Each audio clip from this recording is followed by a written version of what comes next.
Përshëndetje miqtë e mi. Si duhet jetë figura e një ati për që në shembull në jetën e të birit? Një djalë ka nevojë për një atë që e do dhe e mbron. Personazhi i historisë sonë të sotme kishte 3 figura atërore, por asnjëri prej tyre nuk i dha mbrojtje dhe dashuri. Kështu ai u bë pjesë e një bande të njohur kriminalësh. Megjithatë, pak kohë para se të njihte atin e vërtet, ai u përball me vdekjen, por më vonë zemra, mendja dhe jeta e tij u bën të lira nga prangat.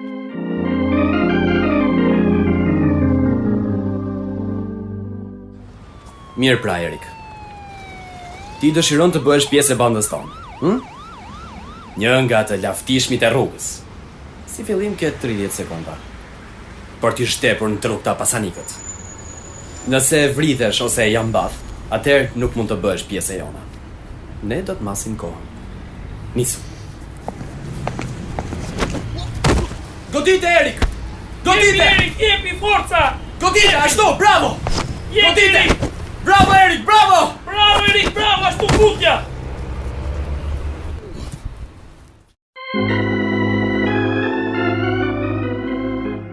Po ndishni të lirë nga prangat, radiodramatizimin e historive të vërteta njerëzore. Këto histori përcjellin lajmin e mirë në botë dhe janë prodhuar në Chicago nga Pacific Garden Mission dhe vinë për ju në gjuhën shqipe nga Radio 7 në Tiranë. Sot për transmetimi ju ftoj të ndiqni programin me numër 318, programin që ju bën të përballeni me veten dhe të mendoni.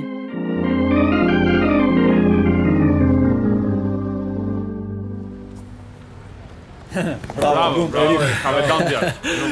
Ja tregove që Në rregull, plako.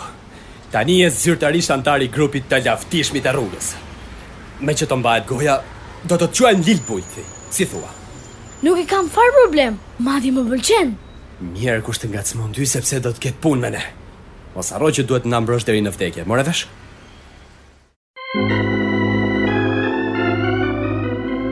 Djaloshi i historisë sonë të sotme ishte pothuajse 13 vjeç kur u bë pjesë e një bande kriminalësh në zonën e Los Angelesit perëndimor.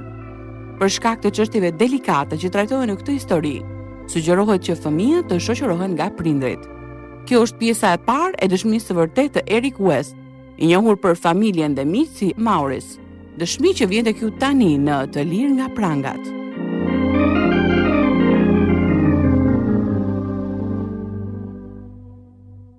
Do me thënë pas asaj zënge, ti u bëre antar zyrtar i bandës. Si u ndjeve kur të pranor në grup, Erik? I mbrojtur. Kjo ishte era e parë që ndjesha kështu, që nga koha kur më larguan nga gjyshja, në pajnë blaf të Arkansasit. Duhet këtë qenë e vështirë për ty. Gjyshja ime ishte nëna e vetme që kisha njohur gjatë 6 viteve të para të jetës. Ne mbuloheshim me organ, uleshim në verandë dhe ajo më tregonte histori nga e shkuara. Kur kisha meningjit ose kur ftohesha kujdesej shumë për mua. Më mësoj gjëra të ndryshme rreth mirësjelljes dhe dashurisë. Ti ishe fëmijë i vetëm, kështu? Po. Kur kushëriri im i madh abuzonte me mua, vrapoja menjëherë tek ajo. Isha 5 vjeç në atë kohë. Po për këtë si ndiheshe? Më dukej vetja i pist. Sidoqoftë gjyshja me dashurinë e saj më bënte të ndihesha i pastër. Më trego pak për kohën kur shkove të jetoje me nënën. U dëshpërova shumë kur Charlesi i madh erdhi të më merrte. Charlesi i madh është njerëku yt apo jo? Po. Megjithse nuk e dija çfarë ishte vetvrasja, kam dalë në rrugë dhe jam shtrirë për tokë. Njerëku më mori në Hot Springs. Ai jetonte atje me nënën. Fëmijët e qiradhënësit abuzuan një herë me mua. Më fol pak për këtë, Erik? Në fakt, ata ishin 3 djem. Kur më lanë të shkoja, vrapova aq sa munda. Dhe u fsheha pranë një shtëpie duke qarë me dënesë. Doja t'i vrisja. Dhe nuk ishe askënd që të mbronte? Askënd. Nuk isha besim tek Charlesi i madh, po ashtu edhe nënën nuk e njihja shumë. Po mirë, a je ende i zemëruar për këto gjëra? E po, nuk e di. Kam vite që nuk mendoj më për to, sepse kam mësuar të shtyp ndjenjat brenda meje. Po në Los Angeles, si erdhe? Kur mbusha 8 vjeç, Charlesi i madh dhe nëna vendosën të shpërnguleshin atje. Në fillim shkoi njerëku për të gjetur punë. Unë dhe nëna morëm autobusin për t'u larguar. Fakti që po shpërnguleshim nga Arkansasi në Watts, më bënte të ndihesha sikur po shkonim në hën. Sa po mbërritëm atje, u njoha me një djalë çapkën që u tregua miqësor me mua.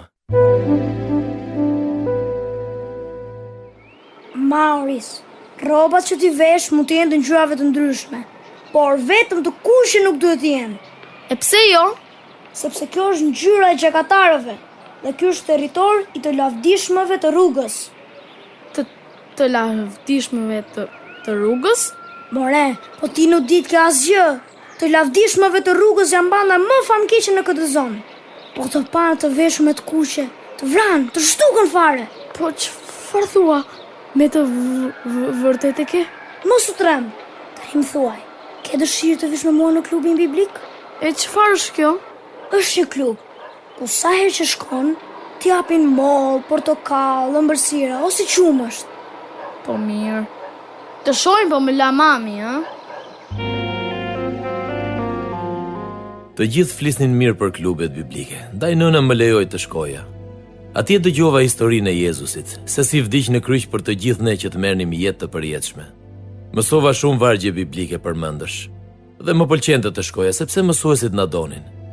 Jezusi u bë heroi im dhe një ditë i kërkova të vinte në jetën time, megjithëse nuk e dija çfarë do të thoshte kjo gjë.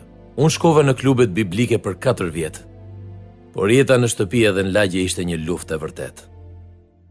A të ndihmuan klubet biblike të kishe marrëdhënie të mira me njerëzit? Në fakt gjyshja më kishe mësuar se si të sillesha mirë me të gjithë.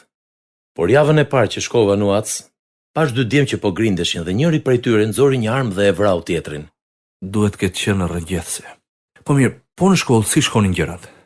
Në shkollë isha nxënës i mirë. Më pëlqente të vizatoja dhe isha një ndër artistët më të zotë në klasë. Por fëmijët talleshin me faktin që unë belbëzoja dhe kjo ndikoi për keq. Djemtë më ngacmonin aq shumë sa fillova ta urreja veten. Një ditë ata qeshen me mua dhe unë shkova në tualet duke qarë. Nuk e kuptoj përse Perëndia nuk i ndaloi. Në këtë mënyrë vendosa të besoja që Zoti ishte i pafuqishëm dhe e largova nga mendja. Duke qenë se nuk mund ta mallkoj atë, mallkoja veten time, edhe gojen që më merrej. Atëre ishe 11 vjeç apo jo? Po, 11. Atë vit unë dhe shoku im i ngushtë shkuam të shihnim një film me banda kriminalësh.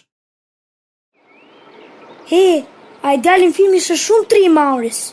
Po pra, e vura re, edhe unë ashtu dua t'jem. Jam lodhur me ata djem që më godasin dhe më marrin parat. E kujt i thua? Si thua si kur të kemi edhe në një bandë tonën. Pse jo? Dhe mund t'i vëm emrin e bandës së Çuços. Ai po që vdis si një hero. Do na duheshin disa rroba për bandën. Po mendoja për ngjyrën e zezë. Edhe për një fash blu. Na duhen edhe djemë të tjerë, Mauris.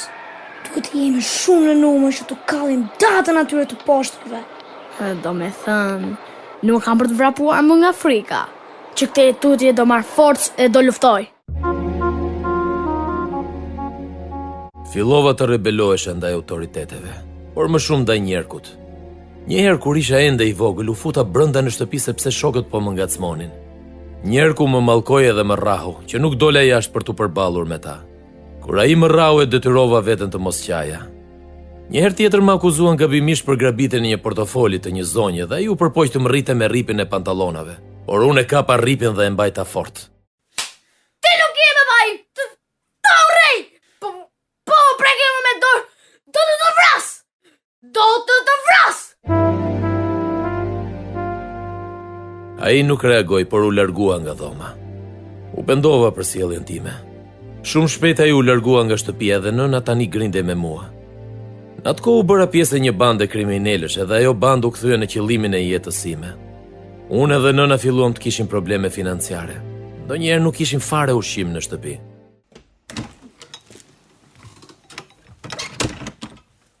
Shiko çfarë kam sjell. Po gjithë ky ushqim, ku e gjete? Ma dha një fqinj. Do të ha vetëm një copës të vogël edhe pjesën tjetër do të ta lë ty. Mirë, jam aq i uritur sa mund të ha edhe pjatën. Nuk munda ta paguaja edhe qeran edhe faturën e dritave, sepse nuk më mjaftonin parat, kështu që pagova vetëm qeran. Shumë shpejt do të na i presin dritat. Mos më thuaj që nuk do shoh më televizor. Fqinjët thonë se mund të lidhim një kabël përmes dritareve të katit të dytë.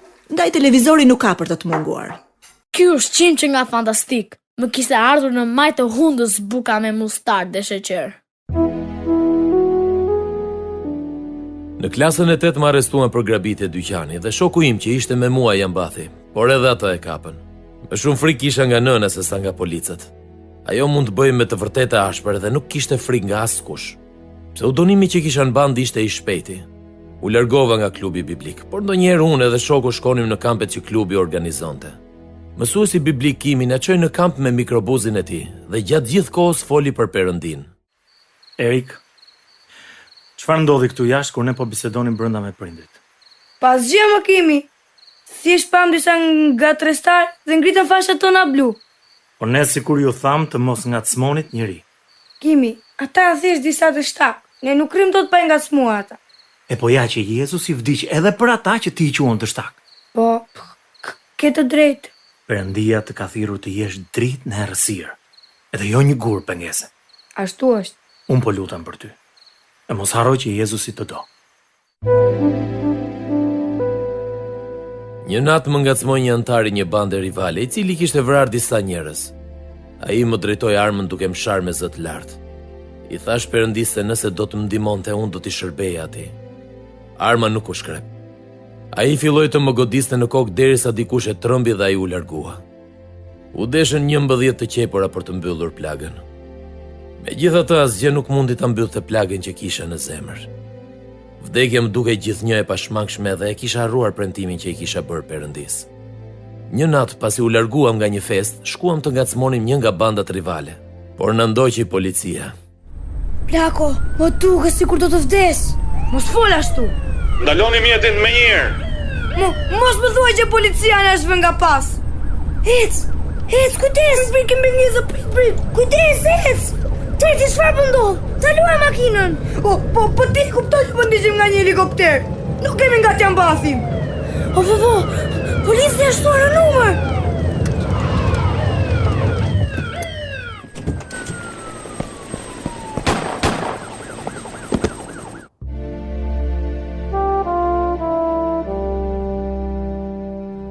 Tedi u përpoq të largohej dhe u qellua disa herë. Edhe shoku ynë u largua gjithashtu, por ndaloi kur e urdhëruan. E dija që ai nuk kishte armë vete, por u kthye aq shpejt sa policia e qelloi duke lënë të vdekur në vend. Ne që mbetëm brenda urdhëruam të dilnim nga makina. I ulur në mes të errësirës unë dola i fundit në dritën e helikopterit.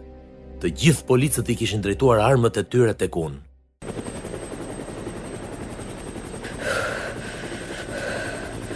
O Perëndi, të lutem o Zot.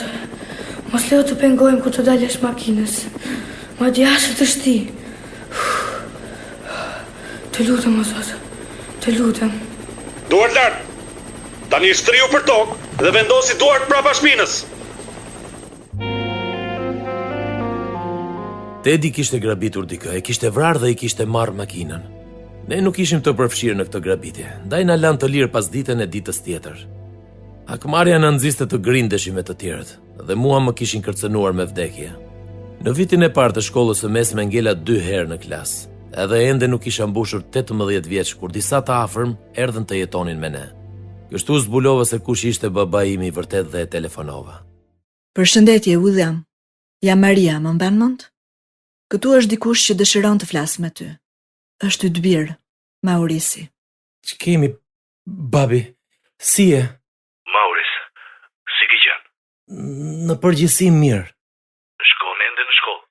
Po, shkoj. Megjithëse kam menduar ta lë.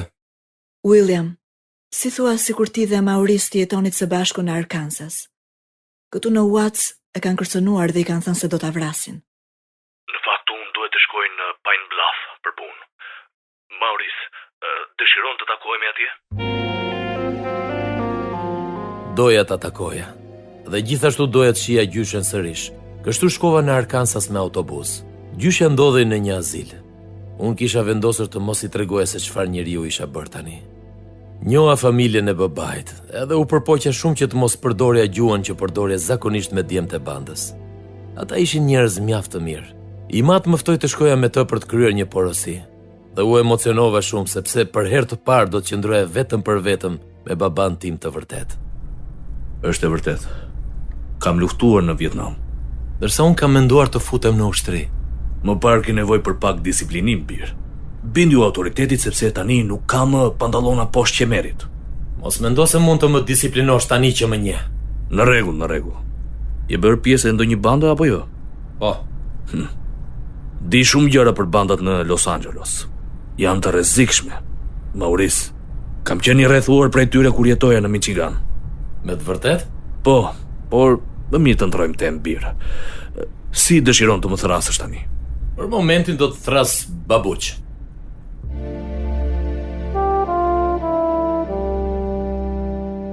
Në Arkansas qëndrova 1 muaj dhe u njoha me të gjithë familjen e babait.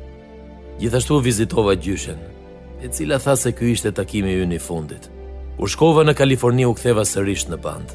Blia edhe shisja drog. Më pas la shkollën edhe i siguroja të ardhurat për shtëpinë me anë të grabitjeve. Në vend të zemrës tani kisha një gur. Qershorin e vitit tjetër gjyshja ime vdiq.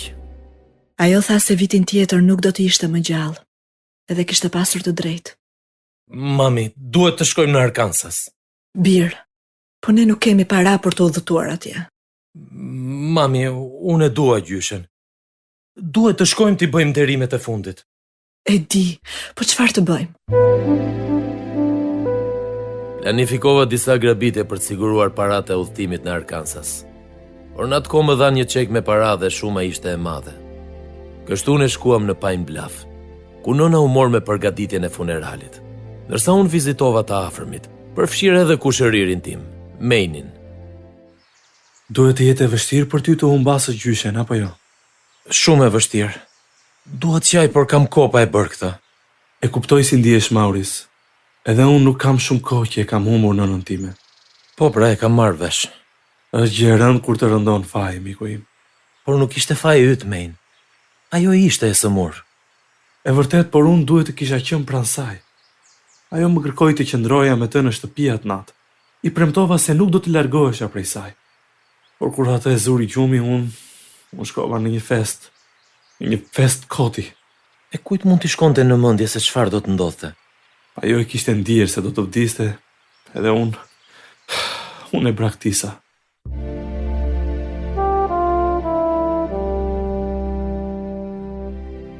I kisha shtypur ndjenjat e mia për një kohë aq të gjatë sa nuk mund të reagoja ndaj ndjenjave të vërteta që kisha tani. Kushëriri i Maini erdhi me ne në Los Angeles dhe jetuam së bashku. E mësova se si të jetonte në rrugë pa treguar frikë. Ai mësoi shpejt edhe u bë pjesë e bandës tonë. Ne i vum emrin Romeo. Shumë shpejt ai filloi të grabiste me ne.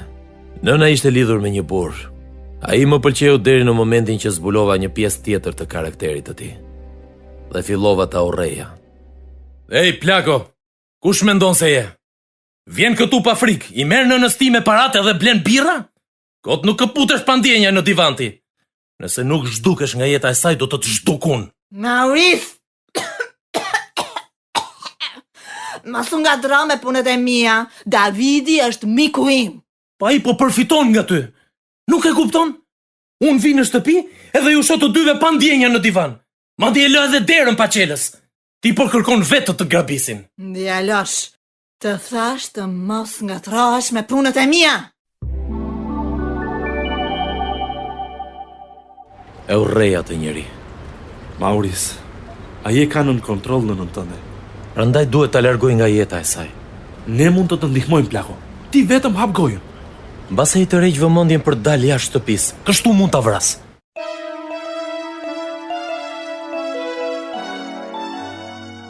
E dija që nëna nuk do të ma falte kurrë, dhe po ashtu as unë veten. Në familjen tonë tash më kishin ndodhur shumë vdekje. Në gusht Xhaxhan e vran në shtëpinë e tij dhe në tetor vran kushëririn e vogël gjatë kohës që po ngiste makinën. Më pas edhe daja im vdiq. Romeo u përball 2 herë me vdekjen, dhe kjo e bëri të ndiej i pamposhtur. Ai filloi të sillej arrogant me ne. Mos më thuaj mua se çfarë duhet të bëj, plako. Romeo, ti bën mirë ta ulësh undën para se të ta ulun. Mos haro që ti je një prej nesh. Po ti kush mendon se je një herë? Mos më fol mua si kur je babai im. Ti je një hiç. Morre vesh, një hiç. Çfarë më ndodh këtu? Maurice, largohu me njëherë prej ti. Më dëgjove? E po ky trimi këtu mendon se mund të bësh ç'të doj. Edhe ti mendon se je më i fortë nga të gjithë. Po unë ty të kam si buk me djathore. Mund të të mposht fare lehtë. Në apartamentin ton që kishim 2 dhoma gjumi, ne ishim gjithsej 6 veta. Kjo zën ka rriti kulmin. Në fakt, ndjeja që diçka tjetër më e madhe do të ndodhte.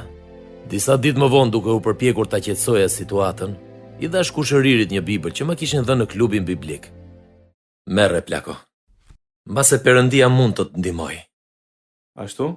Atëherë Perëndia le të hidhet e ta kap të pibe. Romeo po sillet sikur nuk i ke trut në vend. E po pastaj. Dëgjoj. Ti je kushëriri ime dhe nuk dua të grindem me ty. Ke të drejtë. Më vjen keq që jam sjell keq me ty. Thjesht nuk kam ditur kujt ja hedh fajin. Fajin? Çfarë faj? Unë e lash mamin të vdiste vetëm për të shkuar në një fest koti. Duhet të harrosh këtë gjë tani, Romeo. Jam shumë i zemëruar me veten edhe me njerëzit. Jo me Perëndin, por me jetën. Që këtë jetutje dua që gjërat të ndryshojnë edhe këtë gjë do t'ju a them edhe djemve të tjerë. Më pas gjërat në rrethin ton shkuan mirë. Romeo vendosi të shkonte në qytetin e Kansasit për të takuar baban e tij dhe motrat. Një ditë pasi kishin kaluar disa javë, u zgjova me një ndjenjë zymtësie brenda meje dhe gjatë ditës kjo ndjenjë u bë edhe më e fortë. Pas dite dola nga shtëpia dhe ula në fund të shkallëve. Nëna dhe shokët po qeshnin dhe po pinin së bashku. Mami, ne kemi nevojë të ndryshojmë. Më dëgjove çfarë thash? Maurice.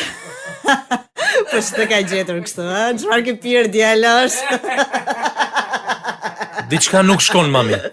Ne nuk mund të vazhdojmë më kështu. Të lutem, mami. Të lutem, më ndihmo të ndryshoj. Bëj diçka.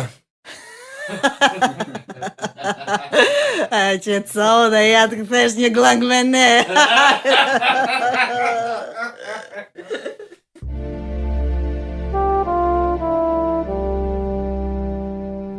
Pas dite Halla na telefonoi dhe na tha se Mejni kishte vdekur. Vdekja e tij më rrëzoi plotësisht. 6 muaj më parë kisha qenë me të në çdo hap që kisha hedhur. Në fakt kuptova se sa shumë e doja familjen time. Dhimbja ishte më e fortë nga ç'mund të mbaja. Diçka nuk shkonte. Në jetën tonë arrija të shija vetëm një gjë, vdekjen. Jeta ishte me të vërtetë avull, që dukej për pak dhe më pas zhdukej. Frika më kishte pushtuar dhe diskutova këtë gjë me nënën. Mami, nuk duhet të pish më kaq shumë. Që janë këto që thua, mëre? Unë kam nevojë për ndihmë, edhe ti po ashtu. Mos më fal mua me atë gjuhë, Unë nuk dua që edhe ti të vdesësh. Nëna e Romeos kishte pirë aq shumë sa vdiq. Pse nuk del të takosh shokët më mirë? Si shumë ka po kalon në shtëpi. Nëse ri brenda e bëj që të mbroj nga Davidi. E pa unë kujdesam vetë për veten. Ti nuk e di se çfarë po ndodh. Brenda meje ka diçka që nuk shkon, mami. Kam nevojë për ndihmë. Kam nevojë për përgjigje. Djalosh, ti të njëjtën gjë thua për ditë, por unë nuk kam asnjë përgjigje për ty. Nëna nuk e kuptonte që drita brenda meje po shuhej dal nga dal. Çdo ditë ulesha në dhomën time të gjumit dhe mendoja se si ta vrisja veten. Mendova të mos haja dhe kështu bëra për ditë të tëra. Por më pas fillova të mendoja për Perëndin, për shumë vargje biblike që kisha mësuar përmendesh, për kohët argëtuese që kisha kaluar në klubet biblike edhe për dashurinë që kisha ndier atje. Dhe kështu u luta. Perëndi, ku je? Kam nevojë ta di. Nëse je me të vërtetë ai që thua, atëherë kam nevojë për ty. Të lutem më ndihmo, sepse ndryshe kam për të vdekur.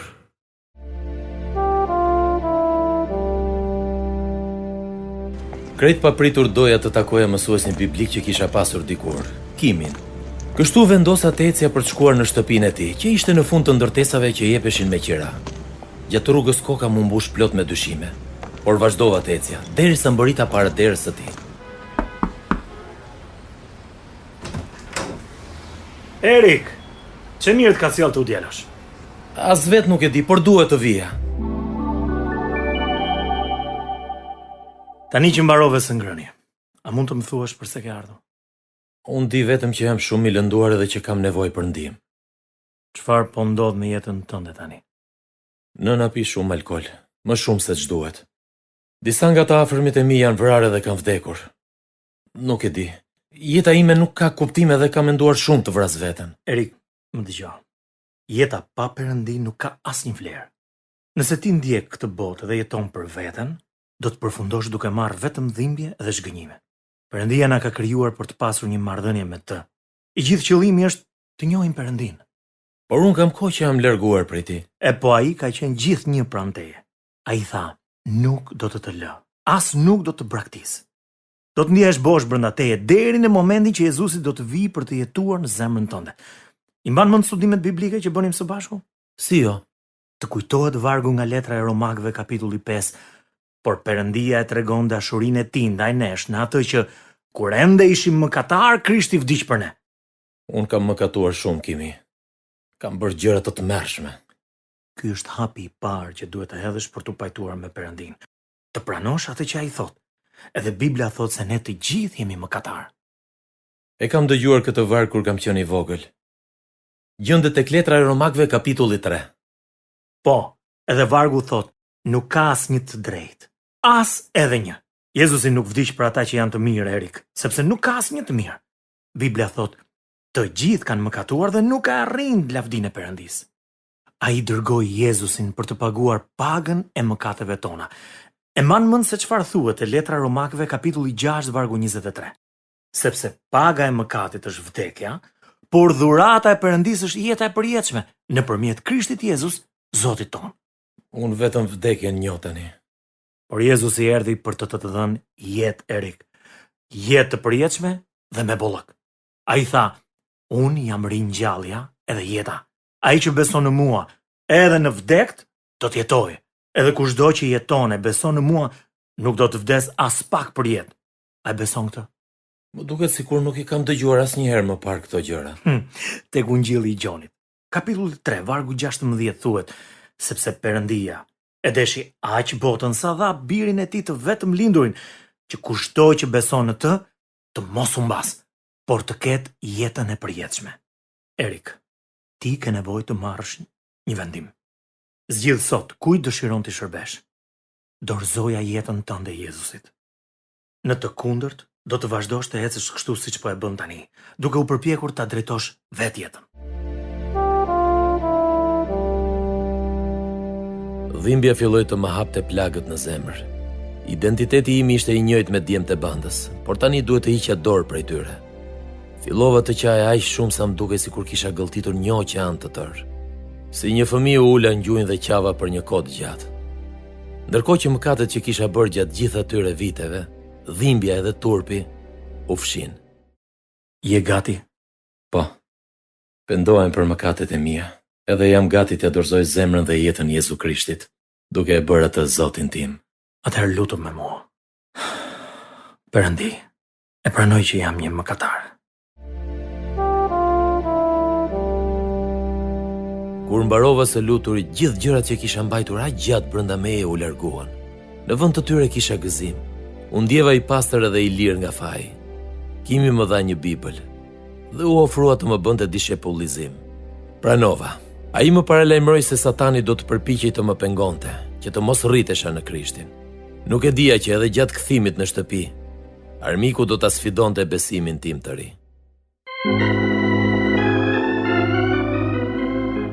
Në programin ton të herës së ardhshme do të dëgjojmë përfundimin e dëshmisë së jashtëzakonshme të Erikut.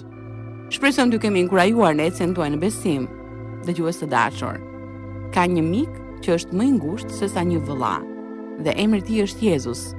Thërriteni dhe ai do t'ju shpëtojë e do t'ju japë një jetë të re.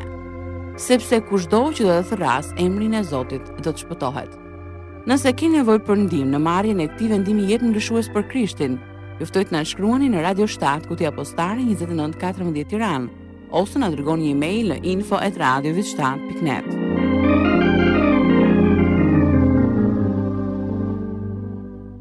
Ndoqët programin me numër 318.